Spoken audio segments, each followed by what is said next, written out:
येत्या 1 फेब्रुवारीला केंद्रीय अर्थमंत्री निर्मला सीतारामन यंदा देशाचा 93वा अर्थसंकल्प सादर करणार आहेत।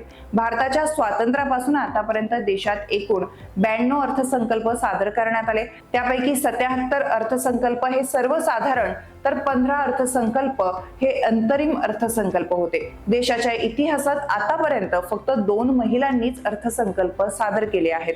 त्या 2 महिला कोण आहेत ते आपण पाहूया। उद्यापासून संसदेच्या केंद्रीय अर्थसंकल्पाला सुरुवात होणार आहे। केंद्रीय अर्थसंकल्प म्हणून निर्मला सीतारामन या पंतप्रधान नरेंद्र मोदी यांच्या सरकारच्या 3ऱ्या टर्म मधील पूर्ण अर्थसंकल्प मांडणार आहे। गेल्या वर्षी निवडणूक असल्याने पूर्ण अर्थसंकल्प मांडता आला नव्हता। आता निर्मला सीतारामन 8व्यांदा अर्थसंकल्प मांडणार आहे। निर्मला सीतारामन या अर्थसंकल्प मांडणाऱ्या दुसऱ्या महिला अर्थमंत्री आहे।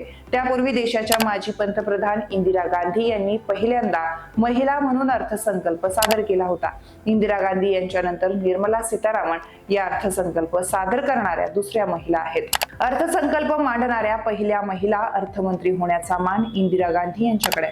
इंदिरा गांधी यांनी 1969 मध्ये देशाच्या पंतप्रधान असताना त्यांच्या मंत्रिमंडळात अर्थमंत्री म्हणून मोरारजी देसाई होते। मात्र त्यावेळी काँग्रेसमधील अंतर्गत मतभेदांमुळे मोरारजी देसाई यांना पक्षातून बाहेर काढण्यात आलं। त्यामुळे वित्तमंत्री हे पद रिक्त झालं। हे पद 3 महिने सांभाळल्यानंतर लगेचच अर्थसंकल्प सादर करायचा होता। त्यामुळे अर्थमंत्री पदाचा अतिरिक्त कार्यभार इंदिरा गांधी यांच्याकडेच होता। इंदिरा गांधी यांनी 28 फेब्रुवारी 1970 रोजी अर्थसंकल्प सादर करत इतिहास रचला। स्वतंत्र भारताच्या इतिहासात अर्थसंकल्प सादर करणाऱ्या त्या पहिल्या महिला नेत्या ठरल्या। इंदिरा गांधी यांच्यानंतर सुमारे 50 वर्ष कोणत्याच महिला नेत्याला अर्थसंकल्प मांडण्याची संधी मिळाली नाही। मोदी सरकारच्या काळात अर्थमंत्री निर्मला सीतारामन यांनी पहिल्यांदा 2019 मध्ये अर्थसंकल्प सादर केला। 2019 पासून निर्मला सीतारामन यांनी दरवर्षी अर्थसंकल्प सादर केला। यामध्ये त्यांनी अनेक महत्त्वाचे निर्णय घेतले।